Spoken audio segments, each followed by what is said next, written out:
Hello, everyone. I'm RJ Kuhn, former host of the Search for Truth show on shortwave radio and YouTube. And after a multi-year hiatus, I have decided to return to content creation. I have had kind of a limited presence on X, and I did stay a bit more active on the old Telegram channel, but I'd like to start becoming a lot more active on numerous different platforms. So you can find me on X at The Occultocracy, on Rumble and YouTube. The channel is called Occultocracy, and I'm going to try this out on YouTube. We'll see how it goes. Obviously, I could definitely see this type of content getting pulled, just like a lot of my past content was pulled, and I lost an entire channel. But I'm going to try it again. I've seen recently that some channels that do this type of content seem to be doing okay. So we'll give it another go, and I appreciate any support. I'd ask that if you find this to be informative and helpful for you, that you please share this. That would be a big help to me. And without further ado, I'm just going to jump right into this. This is going to be an old school expose, and it kind of ties into current events with USAID or USAID. They've been in the news recently, being exposed again as a CIA intelligence front.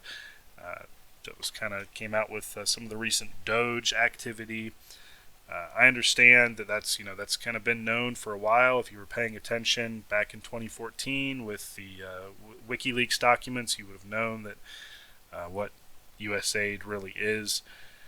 But most people, I would say, weren't really familiar with it until very recently. So. With that said, USAID is involved in what I'm going to be talking about today. They're going to come up more than once, but they're certainly not the focus here. What is the focus, and what this is an expose on, is Freemasonry. And it is, in some ways, it's a rebuttal to the notion that Freemasonry and Freemasons no longer play a role in the occultocracy that we find ourselves living in. There's this belief that as an institution that Freemasonry is no longer a major player, and that's a contention that you hear a lot, obviously, from Freemasons, but you hear it from other people as well on social media. And so the purpose of this video, one of the purposes, is to kind of squash that notion a little bit. The individual that we're going to be looking at is a man named Akram Elias.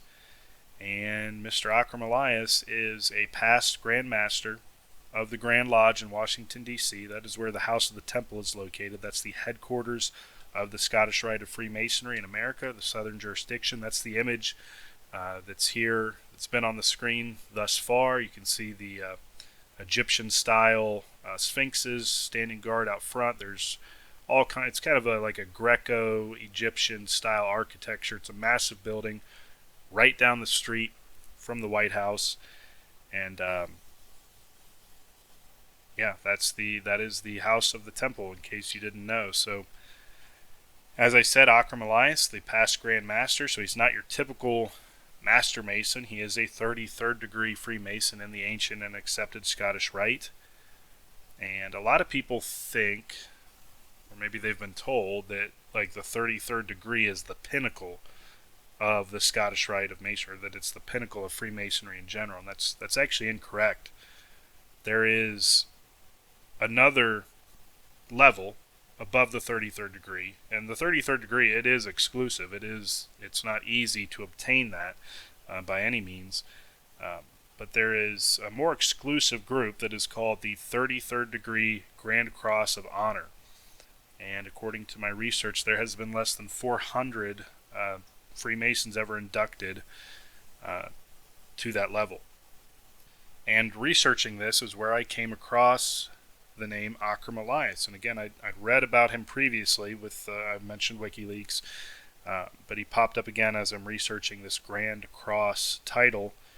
And I'm going to pull up a page here. This is the official website of the Scottish Rite, and you can see they've got like a class of 2023 here. They're Grand Cross recipients. It says, "Congratulations to these worthy brethren on achieving the highest honor of the Southern Jurisdiction, USA. And there's 6 guys here, it looks like. And if you look here, the last one, Akram R. Elias, 33rd degree, Grand Cross, District of Columbia.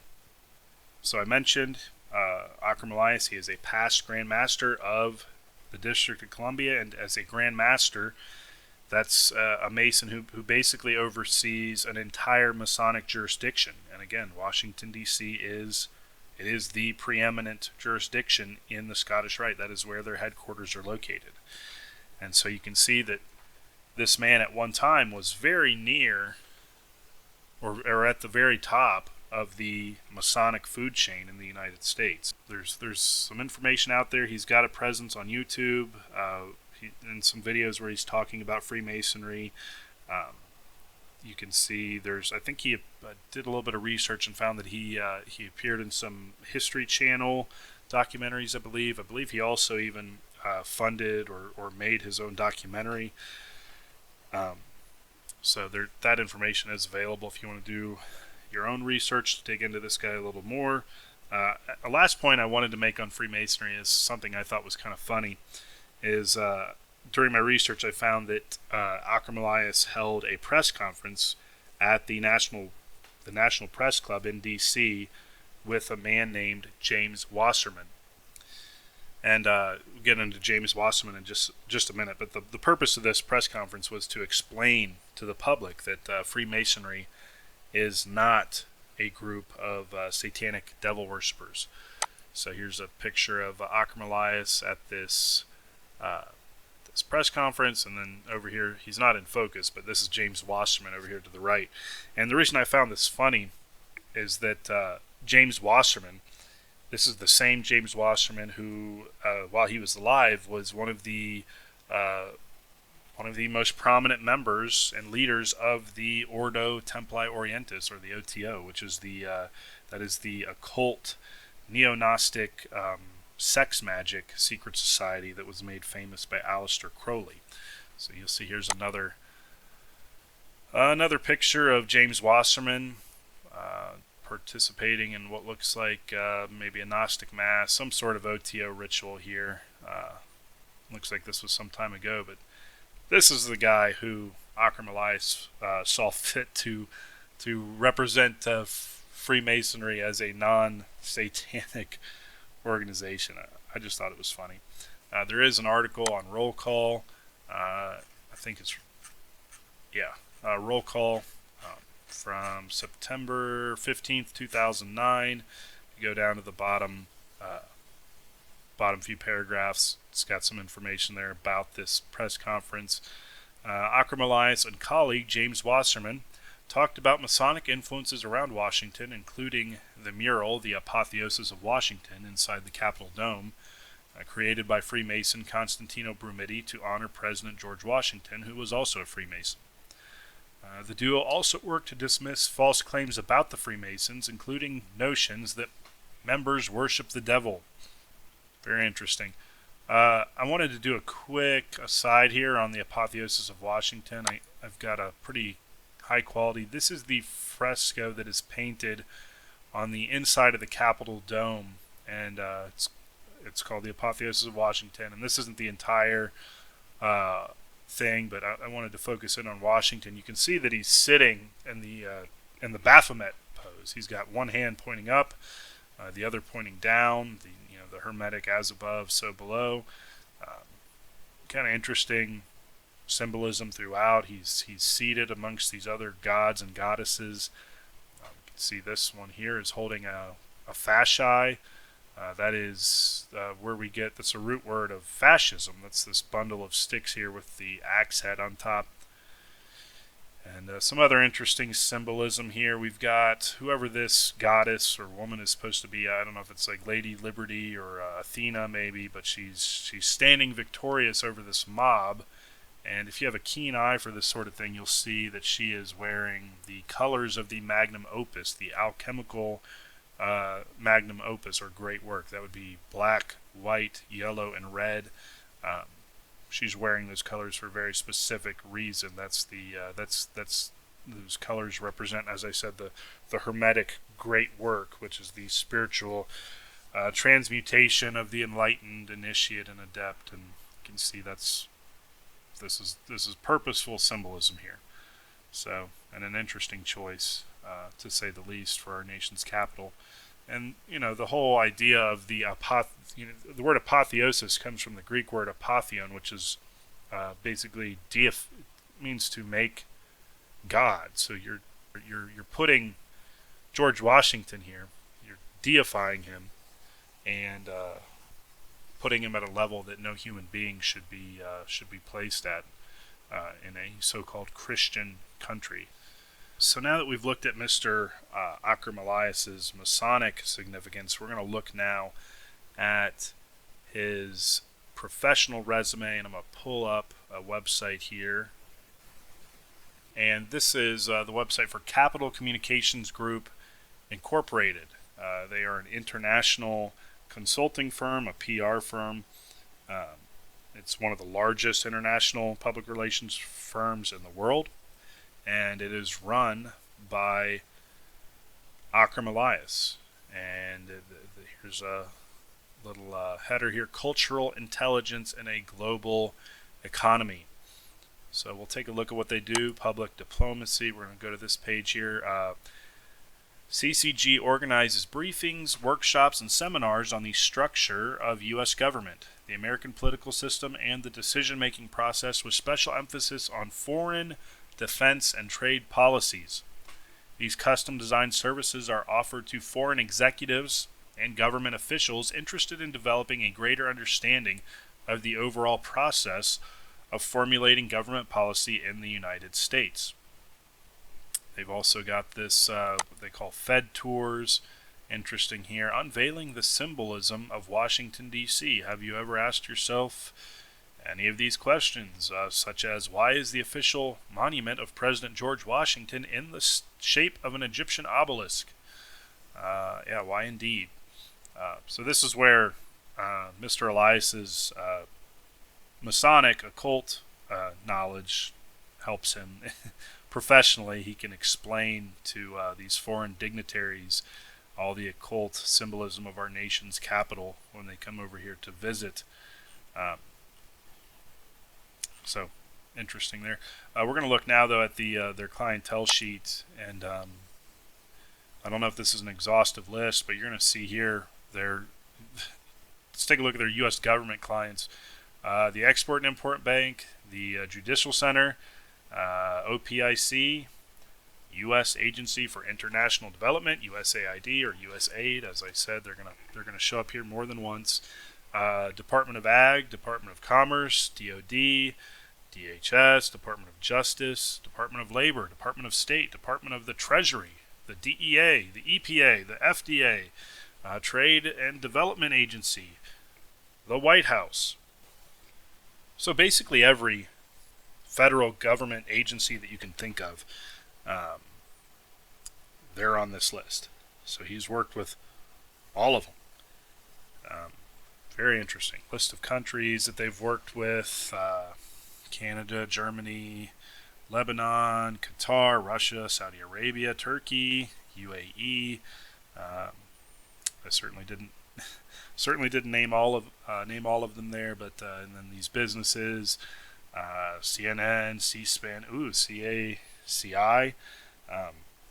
CACI, that is the tech company. They're like a government contractor. They're the ones that were implicated in the Abu Ghraib torture scandal back during the Iraq War, the Bush administration. So yeah, I'm sure they needed some PR help after that one. You've also got Microsoft, all kinds of different. Booz Allen. Booz Allen is also known as CIA Incorporated. That is a massive government contractor. That they are and their headquarters, the front of their headquarters, they've got a giant 2001 Space Odyssey style black stone monolith out front. There's something about all these New World Order super government contractor corporation conglomerations that they love black stone monoliths. It must just be a coincidence, though, I'm sure. And if I remember correctly, I think just recently they announced a deal, joint venture with Palantir to provide some kind of AI system for the Department of Defense. So that's interesting there. So what you're seeing here really is you're seeing a deep state middleman where on one side he's representing every U.S. government agency that you can think of, and on the other side you have all these foreign countries and these corporations, the mega group. That is unbelievable. So that is Les Wexner. That is the Mossad intelligence front that was started by Les Wexner, who was Jeffrey Epstein's chief financier. They're like a Jewish, not a PR firm, but like a think tank for Israeli interests, and there was came out in the 90s that they were working with the Mossad as an intelligence operation inside the United States. And Akram Elias's group has them on their clientele sheet. That's interesting. I wish I'd have caught that earlier. I could have really... maybe I'll do a part 2 on this. But if you're interested, I know Whitney Webb obviously has some good stuff on the mega group. There's also a good Newsweek article. I'll try to find that and maybe link it. So I just pulled up the Newsweek article. I'm editing this in, but this is from last year. Former NSA counterspy says Jeffrey Epstein was part of Israeli network. So this is an interesting article. We're going to do a Control F here and just see where Mega ties in.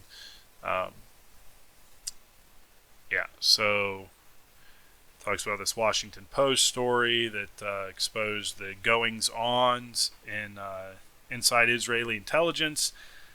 They were looking for a source that was identified as Mega. And it goes on to say that the leak set off a major hunt for Mega, which was believed to be an Israeli mole in the State Department and other agencies. Then, in 1998, the Wall Street Journal solved the mystery. The newspaper published a story on U.S. titans of industry working for Jewish philanthropy that called themselves the Mega Group. The Mega Group. It included 20 of America's wealthiest and most influential Jewish businessmen who met twice a year. We know that Mega was viewed by Israel intelligence officials as a vehicle for espionage and influence operations in the United States. Mr. Schindler concluded. We know that it was co-founded by Jeffrey Epstein's billionaire benefactor. The rest remains speculation. Well, interesting connection there with Akram Elias's group, CCG, one of their big companies that they saw fit to put on their their website as one of their clients. Very interesting. What we're seeing is that we have one of the top Freemasons in D.C. using his Masonic knowledge and influence to run one of the top bureaucratic international PR firms in the world. But apart from CCG, Mr. Elias, he's also on some advisory councils, one of which is the Advisory Council of Global Ties USA. Here's an article from 2019. Global Ties US welcomes new Advisory Council members. He's not one of the new members, but they've got a list in addition to the new members. And these are also members of the Advisory Council. You'll see right here, Akram Elias. And what is the Global Ties U.S. Advisory Council? Well, it is comprised of prominent individuals who provide support and expertise to help Global Ties achieve its vision and mission. Council members serve as advisors and ambassadors for Global Ties U.S., building bridges with individuals and organizations that are aligned with its mission. Advisory Council members are nominated by the President, the Board of Directors, or other Advisory Council members. about Global Ties US. So Global Ties US is a nonprofit that makes international exchange programs more effective. We work with our members and the U.S. Department of State to bring current and future leaders from around the world to communities across the United States. Together we build deep connections among people from many countries, resulting in a more peaceful, prosperous world. So, Global Ties. This is a nonprofit. They front as a citizen diplomacy organization, but they're a non-governmental arm of the State Department's IVLP program. And the IVLP program, that is the International Visitor Leadership Program, which has its roots in the OCIAA under Nelson Rockefeller. That was actually one of Old Rocky's first government gigs, was starting up the OCIAA that eventually became the IVLP.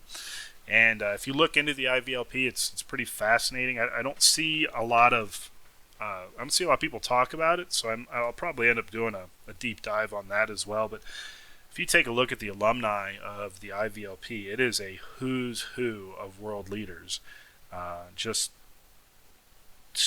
like literally hundreds of people that have gone on to become heads of state, or major political leaders in their respective country, and we'll take a look at that at some point. It's definitely something worth examining. And so Global Ties, their main activity is that while these future leaders are over here getting bribed and indoctrinated by the State Department, Global Ties is overseeing the honeypot and the weird sex fetish blackmail activities that go on. And I think I misspoke there. What I meant to say is that while these future leaders are here being educated on American foreign policy by State Department operatives, Global Ties is providing the housing and entertainment for these future leaders during their visit to the U.S. So that's what I meant to say. Sorry about that. So we're gonna come full circle here and take a look now at Akram Elias's ties to the intelligence community.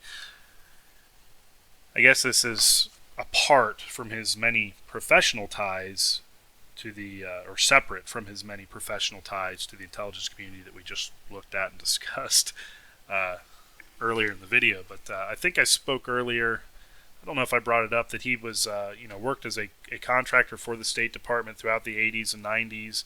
But through WikiLeaks, we learned that he had deep involvement as a State Department / CIA operative asset. And one such revelation was that while Mr. Elias was traveling to Syria, meeting with high-ranking officials of the Assad regime, he was helping them form PR strategies to get back in the good graces of the Obama administration. This is, again, all these same organizations, government agencies that he's already working with. He's just playing middleman. And it's unbelievable. Like I said, this is the definition of a deep state operative. If you want to know what the deep state looks like, everyone acts like it's a big mystery. It's this guy. It's this Freemason right here who acts as the go-between in this rigged game between our federal government and these enormous defense contractors and conglomerates and these other countries, and it's all brought together through this individual. So he working in a consultative fashion for the Assad regime and then reporting back to the Obama regime.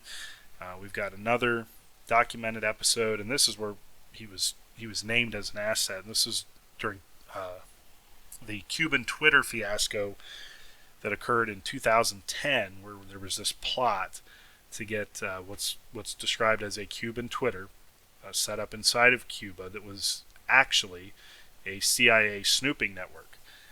And there's not a lot of mainstream mention of this. There is an article, I'm going to pull it up, this article here in Newsweek called Bay of Piglets, how the Freemasons got caught in a plot to topple the Castros, April 7th, 2014. And you'll see the first guy mentioned is a Washington, D.C. businessman named Akram Elias. And there's not, like I said, there's not a lot of mainstream articles about this, but you can read this article, or you can go through the WikiLeaks documents to get some more information. But basically, he's working on behalf of, through USAID, on behalf of the CIA, to create this Cuban Twitter, this snooping network. And he's involved here as a Freemason. There's a kind of a storied history of Freemasonry in Cuba, where they were heavily involved in the communist revolution there. They provided shelter and intelligence to Castro. That's mainstream historical knowledge there. So the CIA, through USAID, wanted to leverage Akram's, this operative of theirs, Akram Elias. They wanted to leverage his Freemasonic connections into this intelligence operation. And there's a lot of characters and chapters to this story, but the plan was to use the Freemason lodges in Cuba to house, as I said, the networking equipment. And Akram Elias was the lead. He was the lead agent of this operation, kind of set everything in place and made the connections. And ultimately, it ended in failure. It turned out that the Grand Master of the Grand Lodge of Cuba was actually a double agent. He was loyal to the Castro regime, so it didn't end so well, I guess, for the CIA. But this has already gone a long time. I wanted to dig a little deeper on this, but again, the article is available out there if you want to dig deeper on your own. In conclusion, the next time that somebody tells you that the Freemasons are totally irrelevant, now you can tell them all about Akram Elias. You can tell them all about this high-ranking Freemason, deep state operative, who is highly involved in foreign lobbying and in our intelligence community. So I'll probably do a part 2 on this with some other information I wanted to include. This already ran a lot longer than I anticipated. So until next time, folks, God bless, and we'll see you in the next video very soon, hopefully.